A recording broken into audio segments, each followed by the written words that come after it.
కేంద్ర మంత్రి Bandi Sanjay hot comment చేశారు. మార్వాడి గో బ్యాక్ ఉద్యమంపై ఆయన తీవ్రంగా స్పందించారు. మార్వాడి గో బ్యాక్ పేరుతో హిందూ సమాజాన్ని చీల్చే కుట్ర జరుగుతోందన్నారు. కమ్యూనిస్టుల ముసుగులో కాంగ్రెస్, బీఆర్ఎస్, ఎంఐఎం పార్టీలు ఆడుతున్న డ్రామాగా ఆయన పేర్కొన్నారు. పాత బస్తీని ఐఎస్ఐ అడ్డాగా మార్చిన రోహింగ్యాలపై ఆ పార్టీలు ఎందుకు మాట్లాడటం లేదని బండి సంజయ్ ప్రశ్నించారు. హిందూ కులవృత్తుల్ని దెబ్బతీసే విధంగా ఓ వర్గం వ్యవహరిస్తోందని, దాన్ని కాపాడుకునేందుకు పెద్ద ఎత్తున ఉద్యమిస్తామని హెచ్చరించారు. యూసఫ్గూడలో జరిగిన తిరంగా ర్యాలీలో కేంద్ర మంత్రి పాల్గొన్నారు.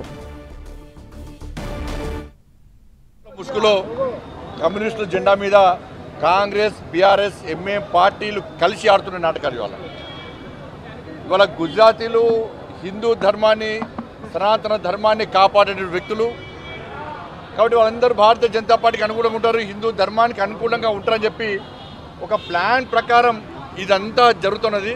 ఇలా గుజరాతీలు ఈ సంపద దోచుకొని రాలే, అధికారం కోసం వీళ్ళు వస్తలేరు.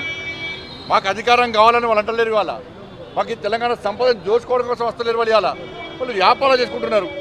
దానివల్ల తెలంగాణ జీడిపి పెరిగింది. వాళ్ళు వ్యాపారాలు చేసుకుంటున్నారు.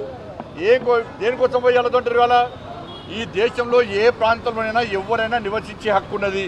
పాత బస్తీ అనేది, హైదరాబాద్ అనేది ఐఎస్ఐకి అడ్డగా మారింది. అనేక బాంబ్ బ్లాస్ట్ జరిగినాయి, అనేక నివేదికలు వస్తున్నాయి. ఇవాళ ఇతర దేశాల నుంచి రోహింగ్యాల వచ్చి కన్నారు. ఇవాళ బీఆర్ఎస్ పార్టీ షెల్టర్ ఇచ్చింది, కాంగ్రెస్ పార్టీ పెంచి పోషిస్తున్నది. వాళ్ళ వల్ల థ్రెట్ ఉన్నది. ఎప్పటికైనా ఇబ్బందులు రావచ్చు ఇవాళ తెలంగాణ రాష్ట్రానికి. వాళ్ళ గురించి మాట్లాడమని చెప్పండి. ఇవాళ బీసీలైనా, హిందువులైనా, బీసీల యొక్క పొట్టగొట్టే వ్యక్తులు వీళ్ళందరూ కూడా, మైనార్టీలందరూ కూడా.